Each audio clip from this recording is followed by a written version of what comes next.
आलम का लक़ब जिसको मिला है वो नूर हुदा नूर हुदा नूर हुदा है।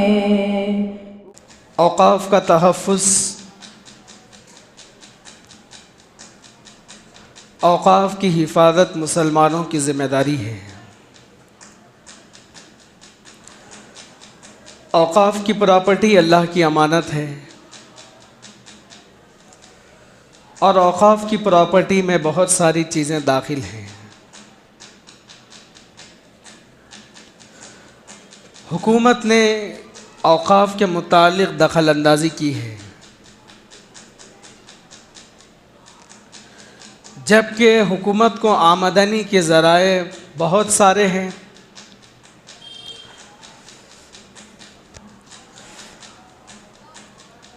औक़ाफ़ के अंदर क्या क्या चीज़ें आती हैं मुसलमानों को खुद तक अब तक पता नहीं है। वैसे तो हुकूमत के कई हमले होते रहे हैं, 3 तलाक़ का बिल, हिजाब के ऊपर हमला हुआ, कुरान के ऊपर हमला हुआ, अब की बार औक़ाफ़ की प्रॉपर्टियों पर हमला हुआ है। आज एक मसला ख़त्म नहीं होता, दूसरा मसला उठकर खड़ा हो जाता है। एक फितना ख़त्म नहीं होता, मुल्क के अंदर दूसरा फितना उठकर खड़ा हो जाता है। मुल्क के 25 करोड़ मुसलमान हो या 30 करोड़ मुसलमान हो, उसमें से 1 करोड़ मुसलमान भी नहीं जानते कि औक़ाफ़ क्या है, औक़ाफ़ किसको कहा जाता है। मुसलमानों की अगर 25 करोड़ की आबादी हो या 30 करोड़ की आबादी हो तो उसमें से 1 करोड़ मुसलमान भी सही तरीक़े से नहीं जानते कि औक़ाफ़ है क्या, औक़ाफ़ किसको कहा जाता है, औक़ाफ़ की प्रॉपर्टी के अंदर क्या क्या चीज़ें आती हैं। और मौजूदा हुकूमत ने औक़ाफ़ के मुताल्लिक़ एक बिल लाना चाहती है। हुकूमत औक़ाफ़ के ऊपर कब्ज़ा करना चाहती है, औक़ाफ़ की प्रॉपर्टी को औक़ाफ़ अपने अंदर लेना चाहती है। औक़ाफ़ का इस्तेमाल तो बहुत सालों से हो रहा है। ये मैं आगे चलकर बताऊंगा। हमारे मुल्क में बादशाहान ने औक़ाफ़ की क्या क्या प्रॉपर्टियां छोड़ी है और औक़ाफ़ के अंदर क्या क्या चीज़ें आती हैं और औक़ाफ़ की प्रॉपर्टियों की हिफाजत सही क्यों नहीं हुई। ये हमारे अपनों की वजह से हुई है, किसी और की वजह से नहीं हुई है। 75 साल से औक़ाफ़ का इस्तेमाल हो रहा है। 75 साल से औक़ाफ़ की प्रॉपर्टी का इस्तेमाल हो रहा है। 75 साल से अगर औक़ाफ़ की प्रॉपर्टी का सही इस्तेमाल होता तो हिंदुस्तान के अंदर रमज़ानुल मुबारक के महीने के अंदर कोई रमज़ानुल मुबारक के महीने में ज़कात लेने वाला नहीं होता, बल्कि ज़कात देने वाला होता। 75 साल से औक़ाफ़ का इस्तेमाल मुल्क के अंदर हो रहा है। जिस तरीके से औक़ाफ़ का इस्तेमाल होना चाहिए, अगर उस तरीके से 75 साल से औक़ाफ़ का इस्तेमाल होता तो मुल्क के अंदर कोई यतीम खून के आंसू नहीं रोता। 75 साल से औक़ाफ़ का इस्तेमाल जिस तरह होना चाहिए था, अगर उस तरह इस्तेमाल होता, मुल्क के अंदर कोई यतीम, कोई मिस्कीन, कोई मजबूर ना होता।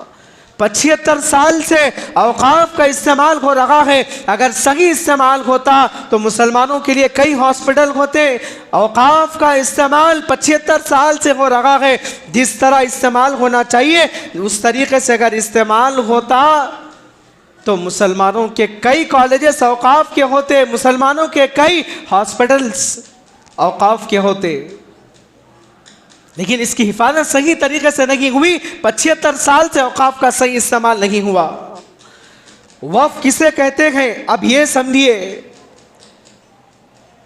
वक़्फ़ कहते हैं, वक़्फ़ किसे कहा जाता है इस्लाम में? अपनी जायदाद को, अपनी प्रॉपर्टी को, अपने मकान को, अपने बागीचे को, अपने खेत को जो भी हो अल्लाह के नाम पर इसे वक्फ कर देना और ये कह देना कि आज के बाद से ये मेरी नहीं है। इससे जो भी फ़ायदा हासिल होगा इसकी प्रॉपर्टी की हिफाजत के लिए लगाया जाएगा और उसके बाद जो बचत होगी, उसके बाद जो पैसे बचेंगे, मुल्क के औकाफ जहाँ पर खर्च करना चाहता है, मुल्क के गरीबों में, मुल्क के यतीमों में, मुल्क के मिस्किनों में, मुल्क के मजबूरों में ये रकम इस्तेमाल की जाती है। इसको कहते हैं औकाफ। वक़्फ़ किसे कहा जाता है? अपनी जायदाद को, अपने घर को, अपने मकान को, अपने बागीचे को, अपनी ज़मीन को, अपनी प्रॉपर्टी को अल्लाह के लिए वक़्फ़ कर देना और ये कह देना आज के बाद से ये मेरी नहीं है बल्कि मैंने अल्लाह के लिए वक़्फ़ कर दिया है। तो इससे जो भी फ़ायदा हासिल होगा, इससे जो भी फ़ायदा हासिल होगा, औकाफ इसको मुल्क के यतीमों में इस्तेमाल करेगा, मुल्क के मजबूरों में इस्तेमाल करेगा, यतीमों में, गरीबों में, मिस्किनों में ये औकाफ इस्तेमाल होगा। ये औकाफ की प्रॉपर्टी और औकाफ की दौलत वहाँ पर ख़र्च की जाएगी। इस्लाम में सबसे पहले वफ़ की मिसाल काबतुल्लाह है, मदीना मुनव्वरा है। इस्लाम में सबसे पहले वफ़ की मिसाल काबतुल्लाह है और मदीना मुनव्वरा है। काबतुल्लाह और मदीना मुनव्वरा किसी की जागिर नहीं है, अरब के हुक्मरानों की जागिर नहीं है, बल्कि ये वफ़ करदा चीज़ है। तो इस्लाम में सबसे पहली मिसाल काबतुल्लाह और मदीना मुनव्वरा है। और बहुत से जाहिल ये कहते हैं मौजूदा हालात में कि मस्जिद मेरी है, मैंने ये मस्जिद मैं बनाया हूँ, ये मस्जिद का सदर मैं हूँ, ये मस्जिद का मोतमद मैं हूँ। चाहे आप रजिस्ट्रेशन वक्फ बोर्ड में करवाओ या ना कराओ, जो भी मस्जिद बनती है औकाफ से मुंसलिक हो जाती है, वक्फ बोर्ड से मुंसलिक हो जाती है। आप इस बात को माने या ना माने, जो एक मरतबा मस्जिद बन गई तो वो वक्फ बोर्ड की हो जाती है, औकाफ की हो जाती है। हर मस्जिद वक्फ बोर्ड से मुंसलिक होती है। इसी तरीके से जिस तरह मुसलमानों का वक्फ बोर्ड है, इसी तरह ईसाइयों का भी वक्फ बोर्ड है, यहूदियों का भी वक्फ बोर्ड है, हिंदुओं का भी वक्फ बोर्ड है। इसी तरीके से मुसलमानों का भी वक्फ बोर्ड है। ये वक्फ का सिलसिला कहाँ से शुरू हुआ? ये वक्फ का सिलसिला इस्लाम में कहाँ से शुरू हुआ? सबसे पहली शख्सियत अल्लाह के नबी अलैहिस्सलातु वस्सलाम की हयात तय्यबा से बात शुरू हुई। अल्लाह के नबी अलैहिस्सलातु वस्सलाम ने अपनी हयात तय्यबा में 7 खजूरों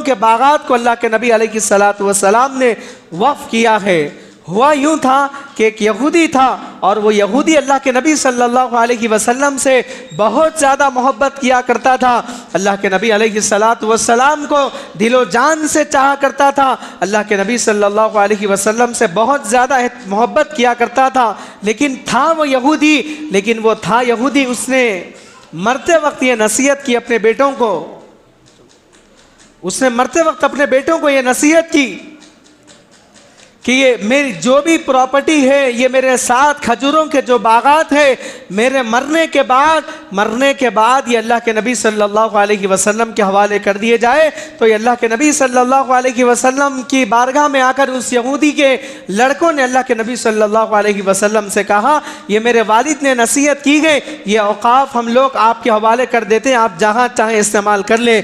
तो अल्लाह के नबी सल्लल्लाहु अलैहि वसल्लम ने ये 7 खजूरों के बागात मदीने के अतराफ अकनाफ वालों के लिए अल्लाह के नबी सल्लल्लाहु अलैहि वसल्लम ने वक़्फ़ किया है।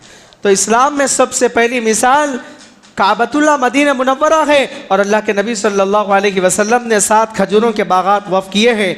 ग़ज़वा उहद के मौके पर जो इसका नाम मुखैरिक था, जंग में शरीक हुआ, मुखैरिक नामी शख्स ने अल्लाह के नबी सल्लल्लाहु अलैहि वसल्लम को 7 खजूरों के बागात दिए। जो यहूदी था उसका नाम मुखैरिक था, उसने अल्लाह के नबी सल्लल्लाहु अलैहि वसल्लम के हवाले कर दिया। अल्लाह के नबी ने मदीना मुनव्वरा के अतराफ अकनाफ वालों के लिए ये बागात वक़्फ़ कर दिए गए। यानी इससे जो भी फ़ायदा होगा गरीबों के अंदर, मिस्किनों के अंदर, मजबूरों के अंदर, इसको पहुँचा दिया जाएगा। उसके बाद हज़रत उमर बिन ख़त्ताब रज़ियल्लाहु अन्हु दूसरे खलीफा रहे।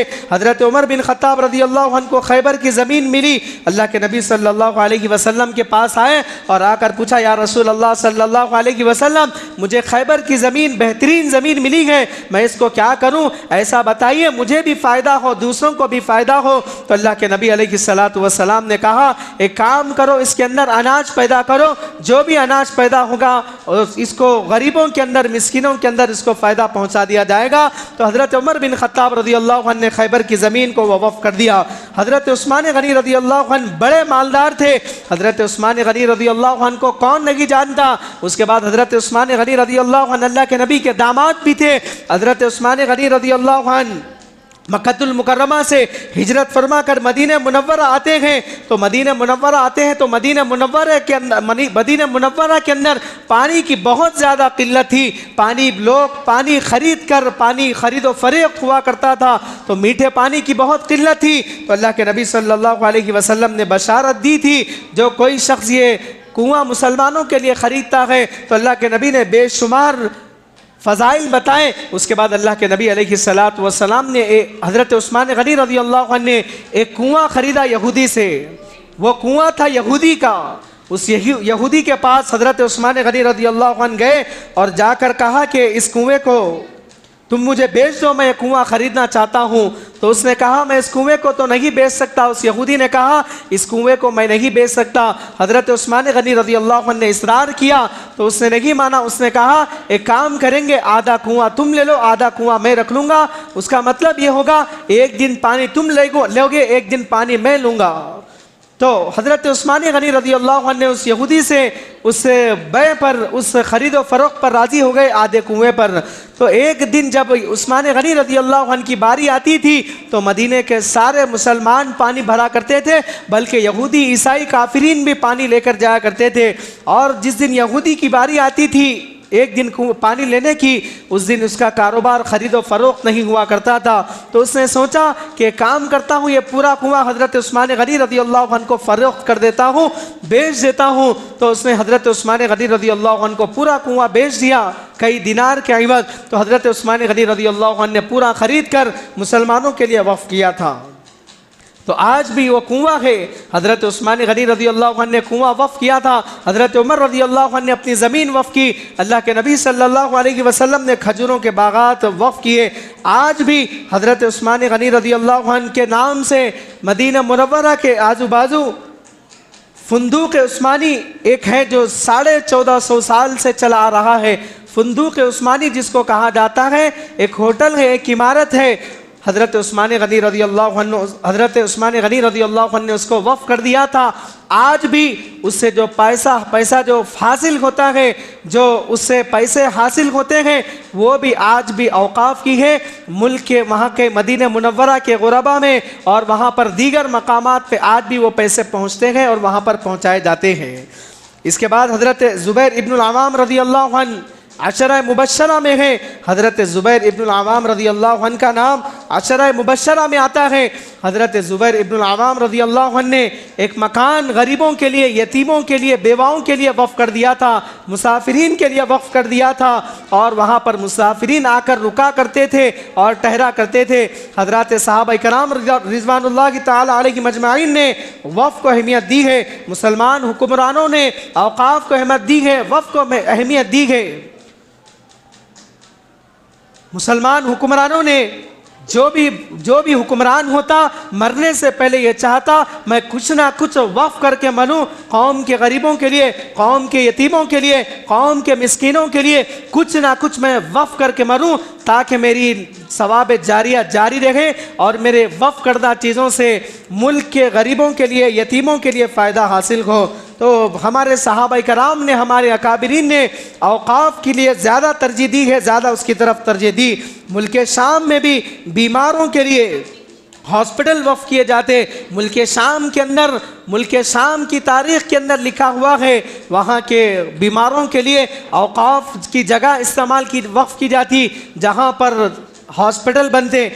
मुसलमानों ने परिंदों के अनाज के लिए भी जगह वफ़्फ़ की है, जानवरों के इलाज के लिए भी हॉस्पिटल वफ़्फ़ की है बनाकर। मुसलमानों ने यहाँ तक क्या ख्याल किया है, मुसलमानों ने ही कि मुसलमान बादशाहान जब तक थे तो वो वफ़्फ़ किया जाता था मुसलमानों के लिए, फ़ायदे के लिए, मुसलमानों के मुस्तक़बिल के लिए, कौम के गरीबों के लिए, मुसाफिरीन के लिए, मजबूरों के लिए, जानवरों के लिए, जानवरों के इलाज के लिए, जानवरों के अनाज के लिए तक यहाँ तक कि प्रॉपर्टी वफ़्फ़ की जाती, मुसाफिरीन के लिए भी प्रॉपर्टी वफ़्फ़ की जाती, तालीम गाहों के लिए भी औकाफ की प्रॉपर्टी वफ़ की जाती है, तालीम गाहों के लिए भी वफ़ की जाती थी प्रॉपर्टी। हैदराबाद में आज भी निज़ाम की ज़िंदा मिसाल है। उस्मानिया हॉस्पिटल वफ़ किया हुआ है, निज़ाम कॉलेज किसका है? ये वफ़ किया हुआ है, निज़ाम की यहाँ पर हुकूमत थी। बाज़ लोग ऐसे गुजरे हैं उलमा इकराम के लिए भी अपनी प्रॉपर्टियों को वफ़ किए हैं, लेकिन आज कुछ दरिंदे ऐसे बैठे हैं जो औकाफ का सौदा कर चुके हैं, कई ज़मीन बेच कर खा चुके हैं वफ़ की प्रॉपर्टी किराए। बाज़ लोग तो वो हैं वफ़ की प्रॉपर्टी इस्तेमाल कर रहे हैं लेकिन किराया 2000 रुपये दे रहे हैं, 25 साल से इस्तेमाल कर रहे हैं औकाफ की जगह को, 30 साल से इस्तेमाल कर रहे हैं लेकिन किराया क्या दे रहे हैं? 2000, 2500, दो आज से 25-30 साल पहले जो था वही दे रहे हैं। इदारों से लेकर मसाजिद तक और मसाजिद से लेकर मदारिस तक अगर जाहिल बैठेंगे तो इदारों का यही हाल होगा, औकाफ का हाल यही होगा। अगर हमारे मुल्क के अंदर औकाफ की जगह 100 एकड़ थी या 200 एकड़ थी, मिसाल के तौर पर कह रहा हूँ, हमारे मुल्क के अंदर औकाफ की जगह अगर मसलन 100 एकड़ थी, कर्नाटका के अंदर 100 एकड़ थी या महाराष्ट्र के अंदर 100 एकड़ थी, तो औकाफ की जगह कहाँ गई? औकाफ की जगह कहाँ गई? कितने एकड़ जगह बची हुई है? कितनी ज़मीन बची हुई है? वक्फ बोर्ड के जिम्मेदार क्या बता सकते हैं? हज़रत टीपू सुल्तान शहीद रहमतुल्लाह अलैह ने कर्नाटका के अंदर औकाफ की जगह वफ़ की है, औकाफ की जगह दी है। यहाँ पर निज़ाम की हुकूमत थी, यहाँ पर निज़ाम ने औकाफ की जगह को दिया है, वहाँ वो कहाँ पर है? हज़रत औरंगज़ेब आलमगीर रहमतुल्लाह अलैह ने औकाफ की ज़मीन कईयों कर दी है, वो ज़मीन कहाँ पर है? हम हमारे खुद बेच कर खाने वाले लोग हैं। कौम के गरीबों के लिए, कौम के यतीमों के लिए, कौम के मिस्किनों के लिए, कौम के मजबूरों के लिए ये जगह दी गई। औकाफ की जगह क्यों दी जाती है? हॉस्पिटल बनाने के लिए, कॉलेजेस बनाने के लिए, तालीम गाह बनाने के लिए औकाफ की जगह क्यों वफ़ की गई? कौम के गरीबों के लिए, कौम के यतीमों के लिए, कौम के मिस्किनों के लिए, कौम के मजबूरों के लिए जगह वफ़ की गई है। लेकिन बेच कर खाने वाले खुद हमारे लोग थे। कोई ईसाई आज वफ़ की औकाफ की प्रॉपर्टियों पर कब्ज़ा करने वाले कौन थे? औकाफ की प्रॉपर्टी हमारी कितनी थी? दुश्मनों ने कब्ज़ा नहीं किया, ईसाइयों ने कब्ज़ा नहीं किया और यहूदियों ने कब्ज़ा नहीं किया, बल्कि मुसलमानों ने खुद बेच कर खाए हैं। और मसाजिद की जगह बेच कर खाने वाले मुसलमान थे, कब्रस्तानों की जगह बेच कर खाने वाले मुसलमान थे, ईदगाहों की जगह बेच कर खाने वाले मुसलमान थे, औकाफ की जगह बेच कर खाने वाले मुसलमान थे। आज औकाफ की कितनी जगह मुल्क के अंदर बची हुई है, कौन बता सकता है? अल्लामा इकबाल ने एक शेर कहा था, जिनको नहीं आता दुनिया में कोई फन तुमको नहीं, जिस कौम को पर्दाए नशेमन तुम हो, बेच खाते हो जो असलाफ के मदफन तुम हो। तो बेच कर खाने वाले, मसाजिद की जगह बेच कर खाने वाले, मसाजिद की ज़मीन का सौदा करने वाले, मदरसों की ज़मीन का सौदा करने वाले, कब्रस्तानों की जगह का सौदा करने वाले, ईदगाहों की जगह का कब्र सौदा करने वाले हमारे मुसलमान हैं। बेच कर खाने वाले खुद हमारे मुसलमान हैं। क्यों हिफाजत नहीं हुई वफ़ की प्रॉपर्टी की? क्योंकि औकाफ की प्रॉपर्टी उन लोगों के हाथ में गई जिन लोगों के पास औकाफ की हिफाजत के मसाइल नहीं थे, जिनको गुस्ल के फ़राइज़ नहीं मालूम थे, जिनको वज़ू के फ़राइज़ नहीं मालूम थे, उन लोगों ने औकाफ के ऊपर उस ज़माने में कब्ज़ा किया। कौम अगर औकाफ के अंदर उलमा होते, कसरत से उलमा होते, तो क्या कौम की औकाफ की गरीबों के लिए जो औकाफ की जगह वफ़ की गई, क्या उसकी हिफाजत नहीं होती? आज कोई नई तंजीम बनती है, कोई नया ट्रस्ट बनता है, कोई जमात बनती है, तो लोग कहते हैं उलमा को ट्रस्टों के अंदर, तंजीमों के अंदर उलमा को ना रखो। क्यों? क्योंकि इसलिए कि उलमा तो ना तो खाते हैं ना खिलाते, उन लोगों का नज़रिया है। अगर कौम के औकाफ के अंदर उलमा होते, औकाफ के मसाइल को जानने वाले होते, तो कौम के पैसों की हिफाजत होती, औकाफ की जगह की हिफाजत होती। तो आज ये मसला उठा हुआ है, औकाफ का मसला उठा हुआ है। हम लोगों को जो बताया जा रहा है, स्कैन करके हम लोगों को ईमेल जो भेजना चाहिए। जो हजरात भेज चुके हैं वो काबिल तारीफ़ है, जो हजरात अभी तक नहीं किए उन लोगों को भेजना चाहिए।